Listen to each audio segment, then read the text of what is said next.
Good morning everyone. Now we are going to do question number 6 of accounting equation. Let us read the question. What will be the effect of the following on the accounting equation?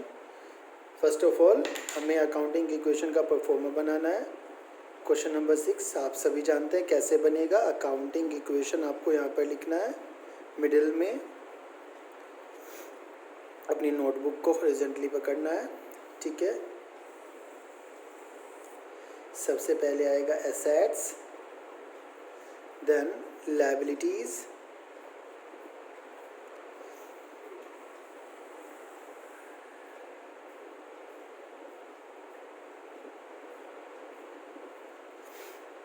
यहाँ पे एक line draw कर लीजिए, एक और line draw कर लीजिए. ये लाइन आ जाएगी सीरियल नंबर की. Okay, serial number. First transaction, Harish started business with cash. और आपको पता है बिजनेस में कैश क्या होता है, एसेट्स 1,80,000. और बिजनेस जब स्टार्ट होता है उसमें जो भी लगाया जाता है वो क्या होता है, कैपिटल. तो इतने की क्या आ जाएगी बेटा, कैपिटल आ जाएगी 1,80,000. Every transaction is two aspects. Every transaction have two aspects: cash, capital.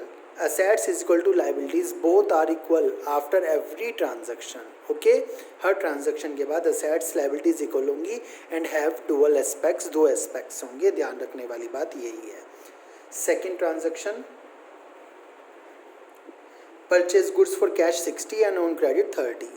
Cash में 60,000 के गुड्स खरीदे, क्रेडिट में 30. आपको पता है एक ट्रांजैक्शन ये है एंड से पहले और एक ट्रांजैक्शन एंड के बाद है. स्टॉक आया. स्टॉक कितने का आया, 90 का आया. 90 का कैसे आया, 60 + 30 90 का आया. 60,000 तो कैश में आया, तो कैश में से 60,000 माइनस कर दीजिए. और 30,000 क्रेडिट पे आया. और जिनसे हम उधार लेते हैं उन्हें क्या कहते हैं, क्रेडिटर्स. क्रेडिटर्स में 30,000 लिख दीजिए. ओके, एक ही ट्रांजैक्शन में दोनों इफेक्ट दिखाने हैं यहाँ पे आपको.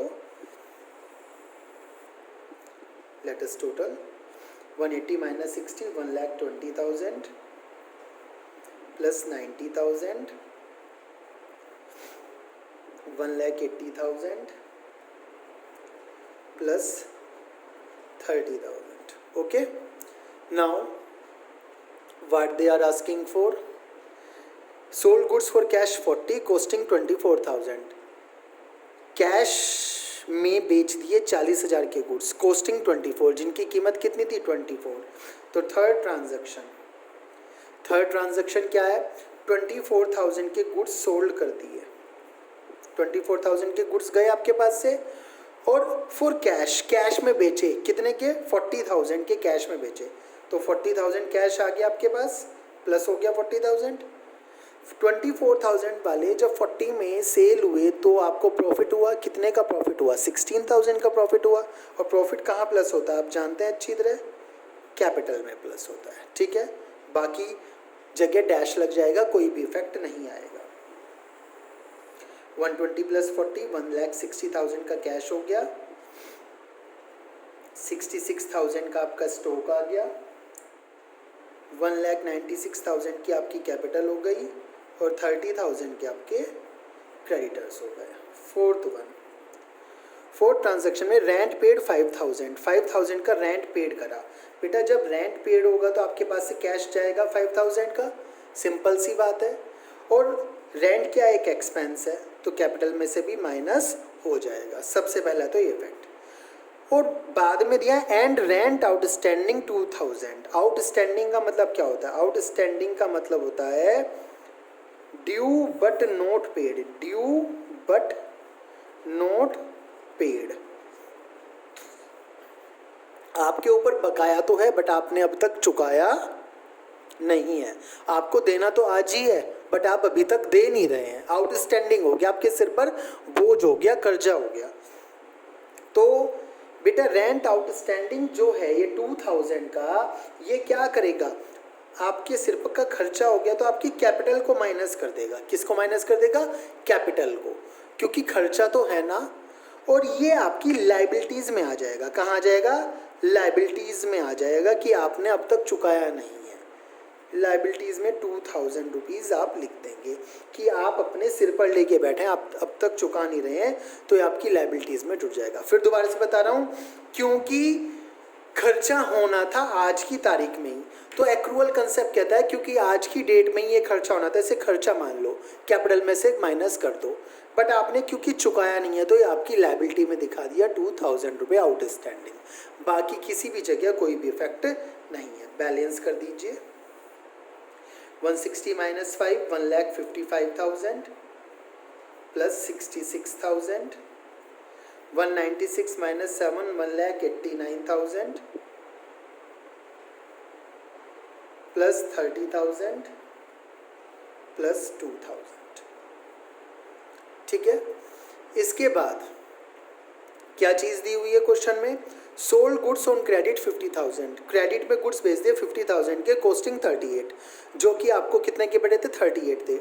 38 वाले गुड्स आपने 50 के बेच दिए, तो आपके पास से कितने के गुड्स गए? 38 के गुड्स गए। और जिन्हें आप उधार बेचते हैं उन्हें क्या कहते हैं? डेटर्स। क्या कहते हैं? डेटर्स। डेटर्स को कितने में बेच दिए? 50 में। तो कितने में बिक गए? 50 में बिक गए। 38 वाले 50 में बेचे तो प्रॉफिट कितने का हो गया आपको? 12,000 का। प्रॉफिट कहाँ प्लस हो जाएगा? कैपिटल में। बाकी किसी भी जगह कोई भी इफेक्ट नहीं आएगा, डैश लग जाएगा हर जगह। ओके, बैलेंस कर दीजिए।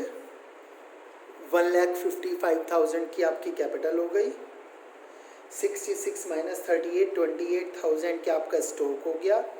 50,000 के आपके डेटर्स आ गए। 189 प्लस 12 2,01,000 की आपकी कैपिटल आ गई। 30,000 का आपके क्रेडिटर्स आ गए और 2,000 का आपका आउटस्टैंडिंग एक्सपेंसेस आ गए। ठीक है, बात समझ में आ रही है आपको? After that last transaction, salary paid in advance. आपने एडवांस में सैलरी दे दी, अभी डेट नहीं आई बट एडवांस में पैसा दे दिया। खर्चे की डेट आई नहीं अब तक देने की उसे, तो एडवांस में पैसा दे दिया, तो पैसा तो आपके पास से चला गया, कैश तो चला गया। कैश में से माइनस कर दो पहले 3,000।